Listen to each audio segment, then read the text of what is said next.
Pradedant šiandienos mano tema yra darnių aplinkai sprendimų taikymas ir kaip reikia rinktis atsakingai.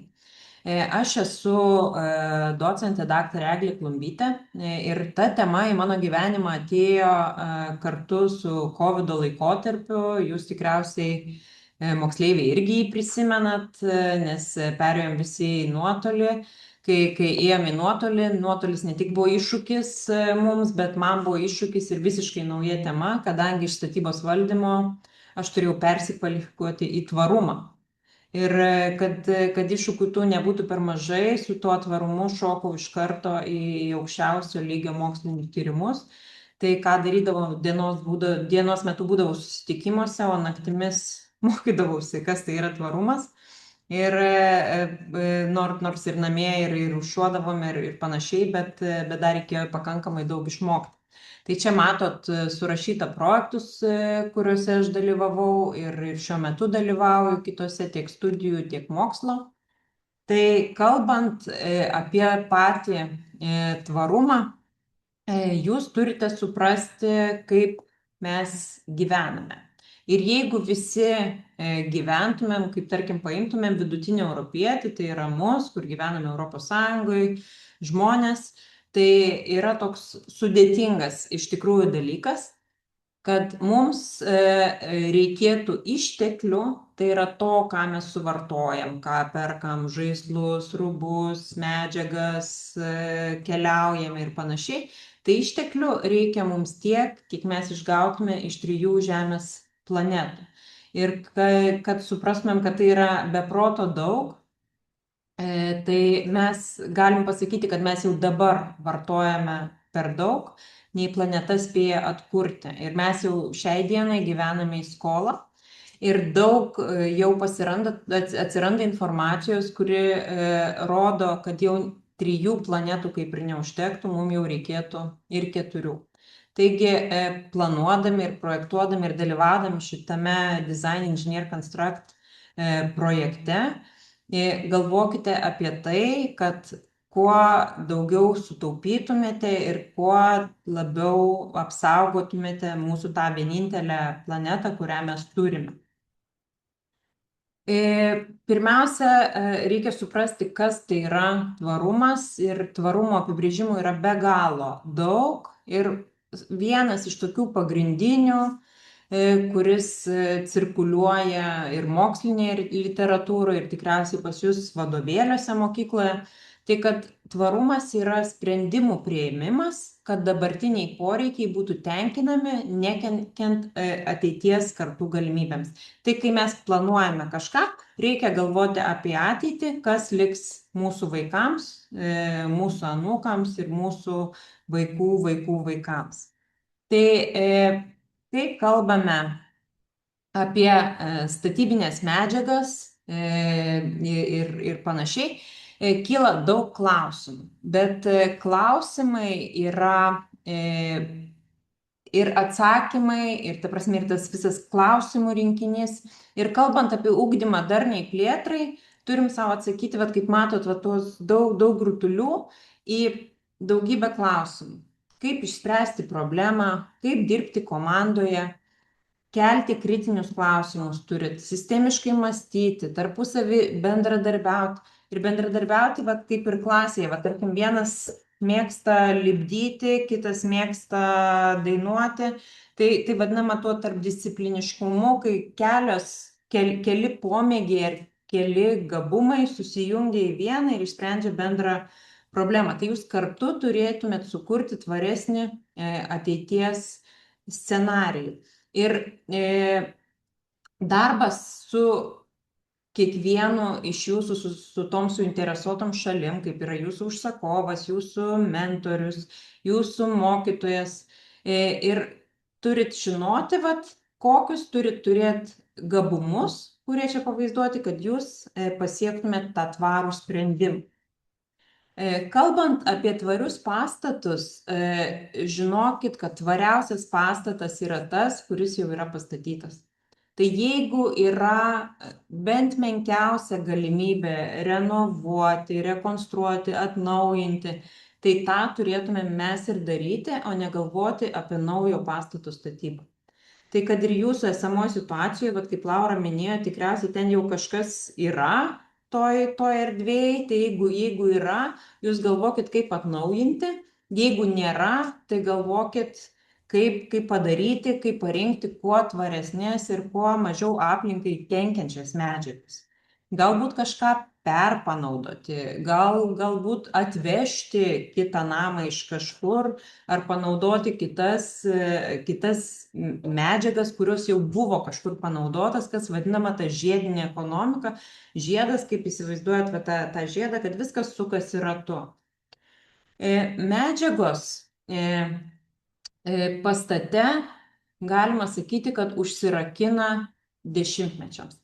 Tai jeigu mes, tarkim, pastatom pastatą, CO2 pastate lieka nuo 50 iki 100 metų.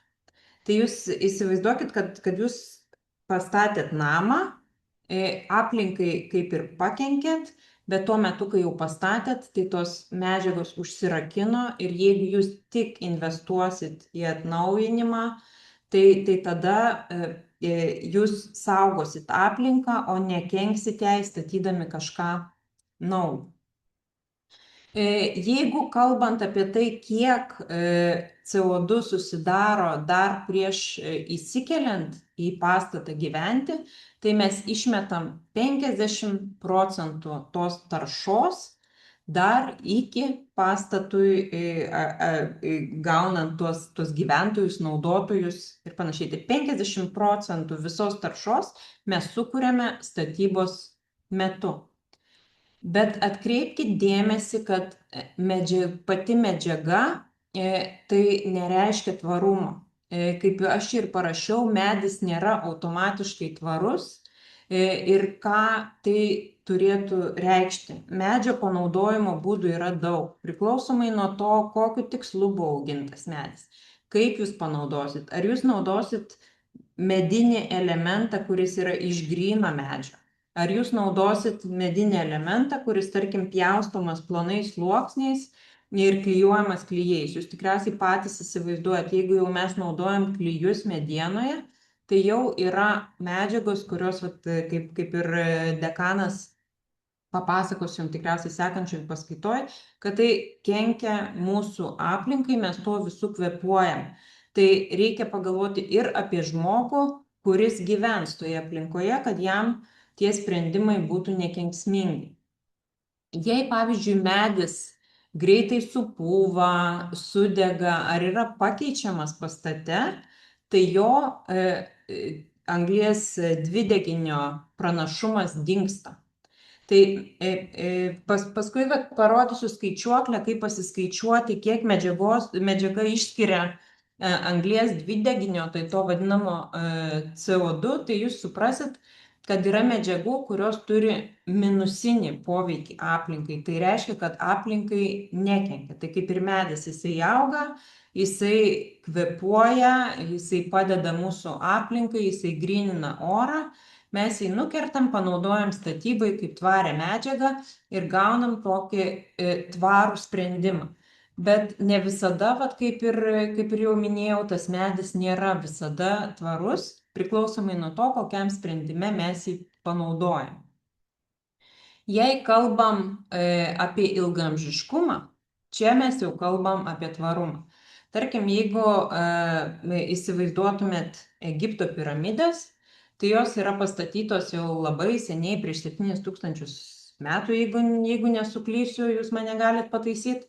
Tai jisai užrakino tą CO2 ir toliau aplinkai nekenkia. Nebent mes jas remontuosim, tvarkysim, griausim ir panašiai.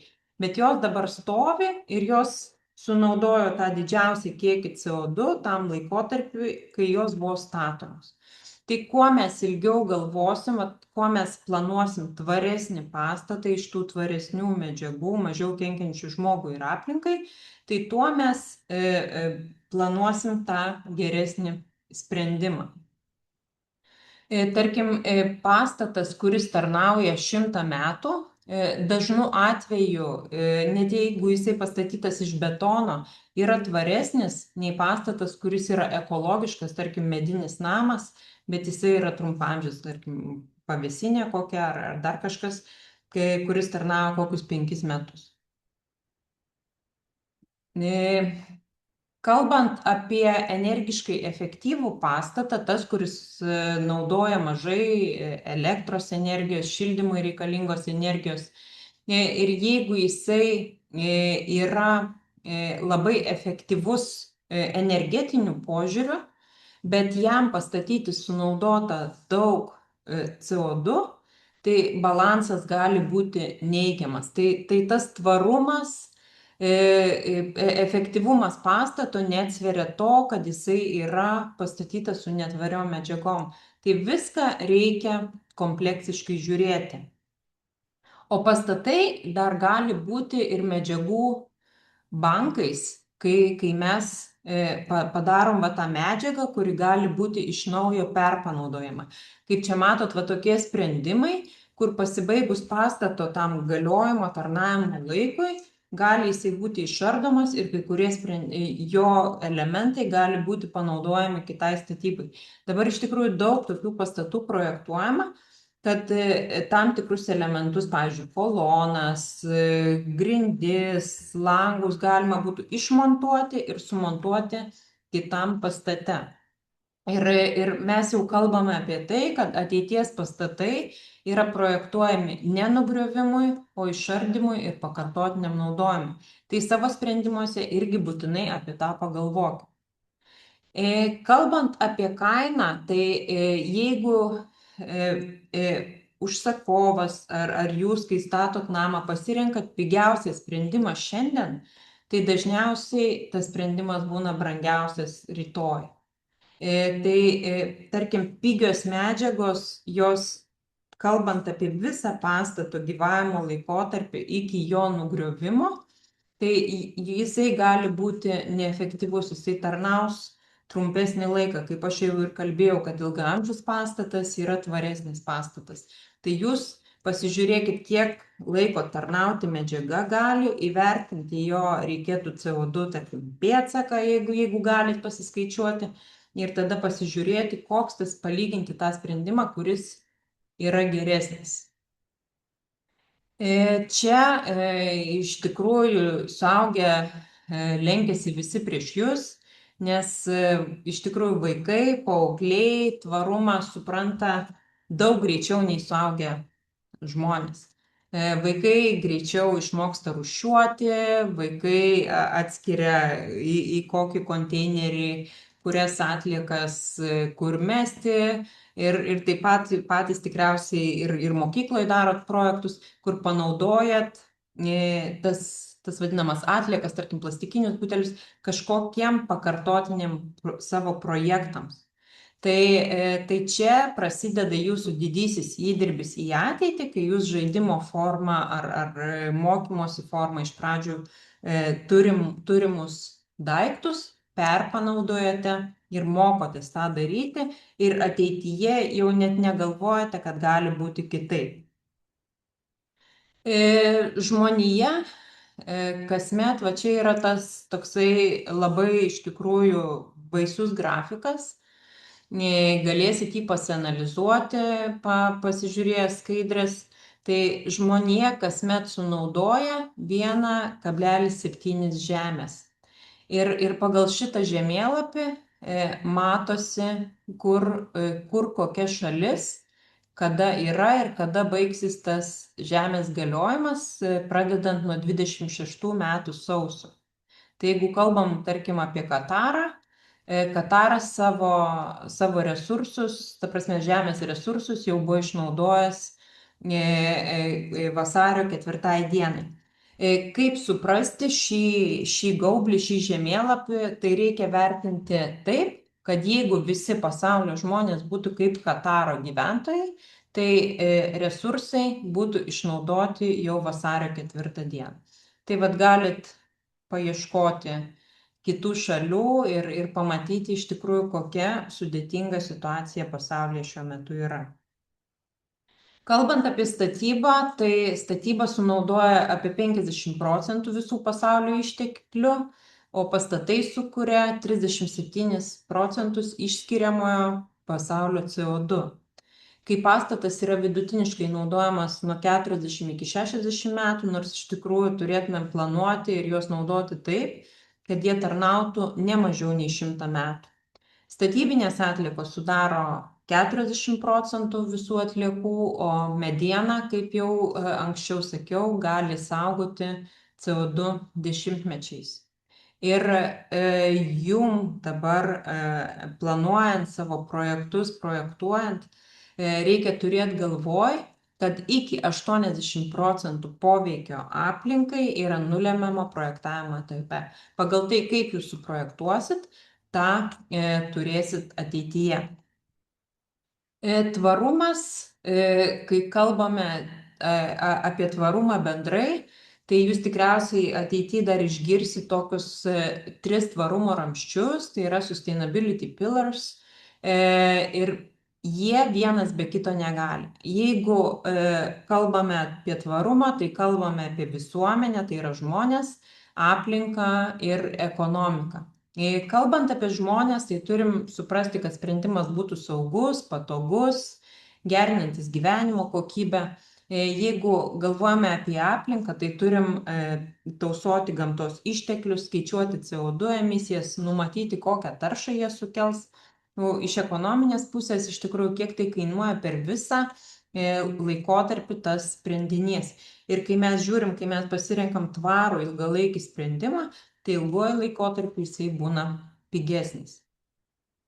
Statyboje yra gyvavimo ciklo etapai, tai pradedant nuo žaliavų, medžiagų, kurių reikia pastatui pastatyti, ir pereinant į gamybą, transportavimą, dėgymą, naudojimą ir iki to, kol medžiagos atsiranda sąvartyne. Bet mes norėtumėm, kad tai pereitų į 8 etapą, kuris čia parodytas paveiksle, tai yra pakartotinis naudojimas.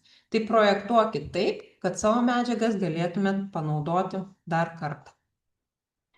Kalbant apie gyvavimo ciklo etapų statyboje, jeigu ateityje reikėtų, tai yra 4 tokie pagrindiniai etapai. Tai A etapas, B etapas, C etapas ir D etapas.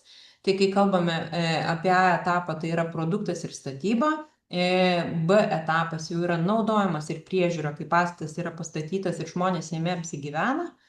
Tai sekantis tai gyvavimo pabaiga ir už gyvavimo ciklo ribų, kur pastatą atkuriam arba perpanaudojam. Pastato gyvavimo ciklo vaidmuo tvariuose projektuose leidžia projektuotojams ir statytojams iš anksto įvertinti aplinkosauginius sprendinius ir padarinius, kokius tas pastatas gali sukelti. Ir jūs turite taikyti strategijas ir požiūrį, kaip ir kokias medžiagas rinktis. Tai pirmiausia, prioritetizuoti, tai yra pasirinkti pagal naudą, kas jums yra svarbiausia. Tai yra, pavyzdžiui, tvarios medžiagos, supraskite, kad tai bus mažesnis poveikis. Jeigu kalbam apie projektavimą, tai projektuoti tai, kad projektuotumėm ilgam laikotarpiui arba taip, kad ta medžiaga tarnautų kaip žiedinė ekonomika ir kuo ilgiau tas ratas suktųsi ir tos medžiagos būtų panaudojamos ir pastatas būtų kuo energiškai efektyvesnis ir tvaresnis. Taip pat naudokite energiją taupančias sistemas, tai yra saulės elektrinės, kurių dabar tikrai daugybę matote visur. Perpanaudokite vandenį. Čia tikriausiai Andrius daugiau papasakos savo paskaitoj, tai aš nesiplėsiu. Ir aišku, gyvavimo ciklų kaštų vertinimą turėtumėt pasižiūrėti. Ir tai yra ryšys su tvarumo ekonominiu ramščiu. Taip pat labai svarbu tvarumui, tai yra skaitmeninių įrankių taikymas. Jeigu jūs taikot skaitmeninius įrankius, komunikuojat su kolegomis, tai jau yra tvarus požiūris į statybą ir į aplinką. Jeigu mano pelytė. Taip pat jau kelis kartus minėjau, dar kartą pakartosiu, tai projektavimas išardymui. Tai rekomenduojama projektuoti taip, kad naudotumėt ar modulius, ar tokius komponentus, kurie pasibaigus pastato gyvavimo laikui galėtų būti išardomi ir perpanaudojami. Yra daug tų statybinių medžiagų, kurios laikomos tvariomis, tai viena iš jų yra šiaudai ir pirmas šiaudinis pastatas pastatytas buvo 1886 metais. Šiaudinis namas dažniausiai yra tinkuojamas tvariu molio tinku. Ir šičia galit matyti 124 metrų ploto pastatą iš presuotų šiaudų, kuris buvo pastatytas, jisai labai tvarus, todėl kad buvo statytas naudojant tik vietinės arba jau naudotas medžiagas. Tokiu būdu buvo sutaupyta net 97 procentai energijos. Kitas tvarus medžiagos pasirinkimas, tai žinoma yra mediena. Mediena jau dabar, ta vadinama inžinerinė mediena gali būti, kuri atlaiko labai didelius svorius, didelės apkrovas ir gali būti panaudojama net daugiaaukščiuose pastatuose. Užsienyje, kaip matom, statomi ir mediniai daugiabučiai.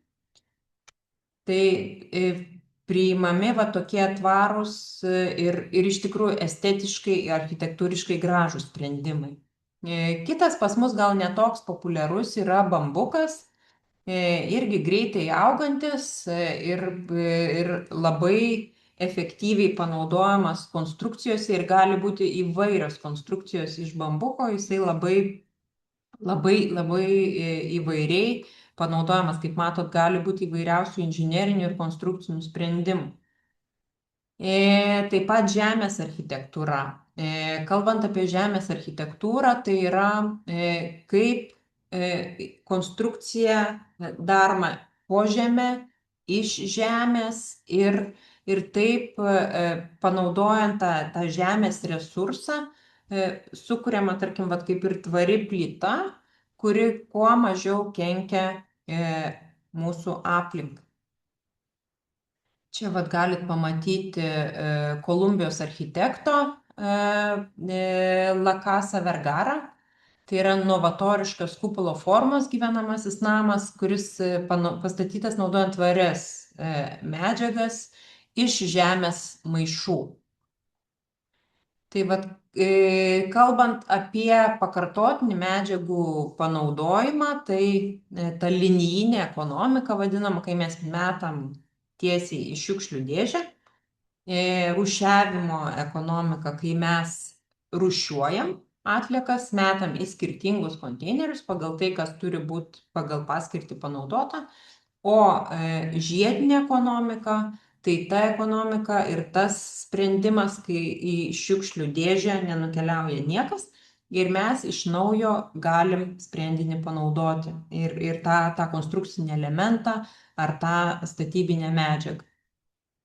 Taip pat apie pakartotinį ir medžiagų naudojimą, tai labai populiarūs, ypač Jungtinėse Amerikos valstijose aukso karštligės metu buvo labai populiari statyba iš butelių.